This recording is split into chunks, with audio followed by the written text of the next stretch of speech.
Bonjour. Le CREPS de Strasbourg, organisme de formation, propose 3 brevets professionnels ou BP permettant d'exercer un métier dans le secteur du sport. Dans cette présentation, nous allons nous intéresser tout particulièrement à celui de coach fitness, qui est un éducateur sportif intervenant dans le domaine de la remise en forme.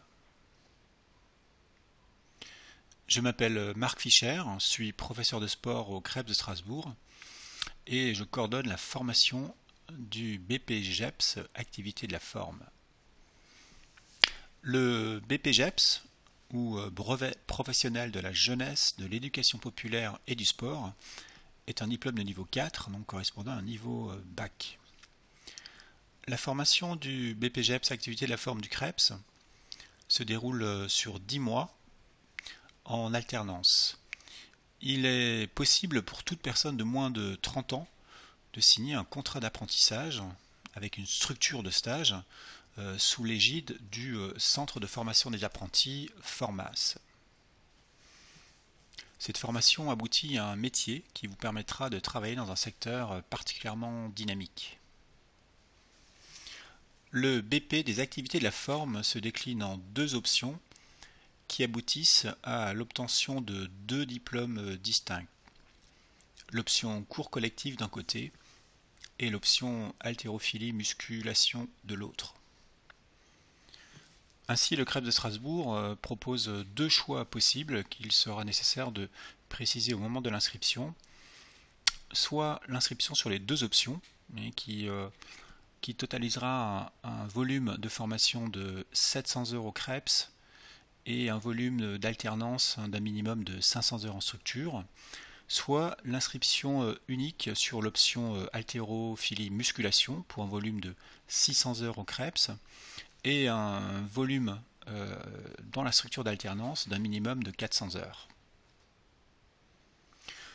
Pour accéder à cette formation, il faudra remplir le dossier d'inscription disponible sur le site du CREPS, joindre la photocopie de son PSC1, qui est un diplôme de secourisme, par la suite réussir les tests de sélection et avoir une structure d'alternance dans laquelle exerce un diplômé, une personne donc qualifiée pour exercer la fonction de maître d'apprentissage ou tuteur.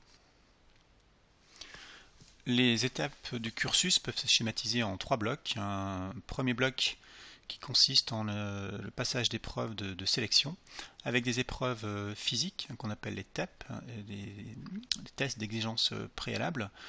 Un test navette qui est une épreuve de physique, donc de course à pied avec intensité progressive. Des épreuves de musculation donc sur des appareils de musculation, et pour les candidats inscrits à l'option cours collectif, et bien un cours collectif d'1 heure à suivre.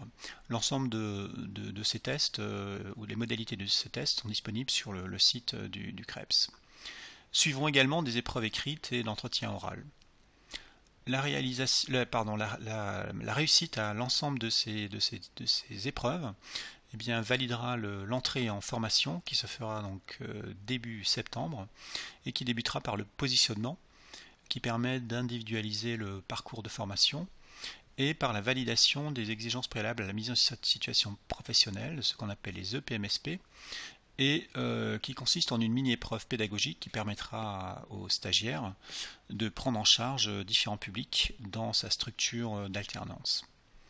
À la mi-septembre commenceront les contenus en tant que tels de la formation qui viseront à acquérir les connaissances en relation avec les 4 unités capitalisables et qui sont sanctionnées donc par la réussite aux épreuves certificatives liées à ces 4 unités capitalisables. Et cette formation, donc ces épreuves, auront lieu pour l'ensemble d'entre elles sur la période du mois de juin 2022. 4 unités capitalisables sont à valider pour l'obtention du diplôme. 2 UC sont transversales à tous les BP, l'UC1 et l'UC2, et 2 UC sont spécifiques à la mention, donc l'UC3 et l'UC4, qui devront même être, qui seront même dédoublés pour les stagiaires inscrits sur les deux options différentes, puisqu'il faudra à la fois valider l'UC4 lié à la mention haltérophilie musculation et l'UC4 lié à la mention, à l'option cours collectif. Les contenus de la formation sont conçus pour répondre aux exigences du diplôme et reliés à chacune des unités capitalisables à certifier.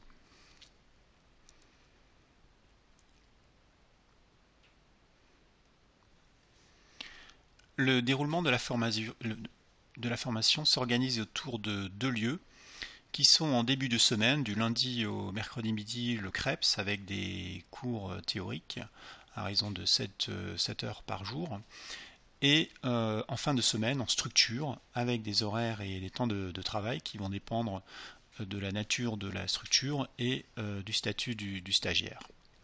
Et ceci du début de la formation, donc début septembre, à la fin de la formation début juillet 2022. Pour toute information complémentaire, n'hésitez pas à consulter notre site internet ou poser directement vos questions par mail ou téléphone. A noter aussi que 2 réunions d'information sont programmées les mardis 9 mars et mardi 6 avril 2021. Merci de votre attention.